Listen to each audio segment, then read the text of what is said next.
আসসালামু আলাইকুম। Sikdar travels and ট্যুরিজমের পক্ষ থেকে সকল প্রবাসী ভাইদেরকে শুভেচ্ছা ও অভিনন্দন। আপনি স্ক্রিনে থেকে নিউজটি দেখতে পাচ্ছেন। আসিফ মোহাম্মদ সজীব ভুইয়া উনি পোস্ট করেছেন, সরকারি হস্তক্ষেপে সৌদি আরবের বিভিন্ন গন্তব্যের জন্য বিমান ভাড়া কমল প্রায় ৭৫%।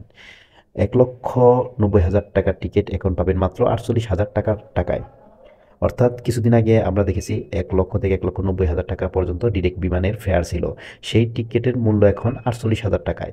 আর সত্যি কি ৪৮,০০০ টাকায় টিকিট পাওয়া যাচ্ছে কি যাচ্ছে না সেটাই আমি আজকে প্রমাণ করে দেখব। আপনারা ভিডিওটির সাথে থাকেন। তার আগে একটি বিষয় বলে রাখি। এখন কিন্তু জিয়ারা ভিসার লোক প্যাসেঞ্জারগুলা আ অনেকখানি কম যাচ্ছে। আ আগের মতো এখন জিয়ারা ভিসার প্যাসেঞ্জার নেই বললেই চলে।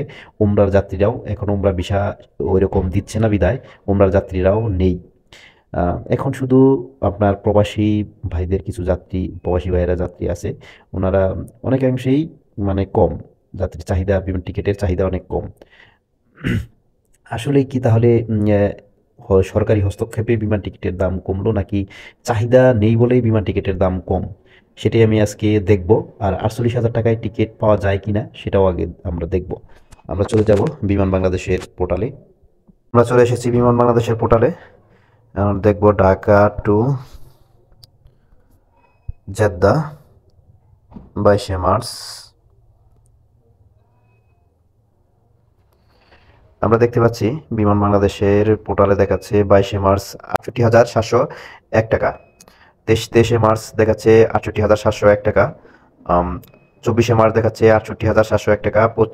২৫শে মার্চ দেখাচ্ছে ৬৮,৭০১ টাকা। ২৬শে মার্চ ৬৮,৭০১ টাকা। ২৭শে মার্চ ৬৮,৭০১ টাকা। ২৮শে মার্চ ৬৮,৭০১ টাকা। ২৯শে মার্চ ৬৮,৭০১ টাকা। আপনার ৩০, ৩১ সেম রেট। ১ তারিখে আপনার ৭৪,৮০১ টাকা। আপনার ২ এপ্রিল ১,২৩,৬০১ টাকা। ৩ এপ্রিল ১,২৩,৬০১ টাকা। ৪ এপ্রিল ১,১৭,৫০১ টাকা।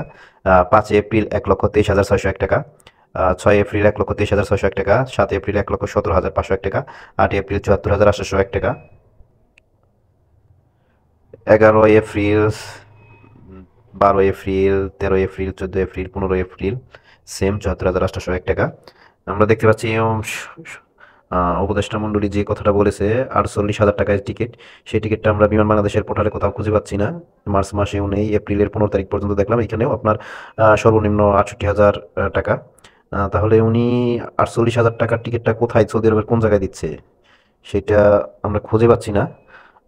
আসলে এই নিউজটা কি সত্য না মিথ্যা, এটা আপনারাই বিচার করেন। সবাই ভালো থাকবেন, সুস্থ থাকবেন। আল্লাহ হাফেজ।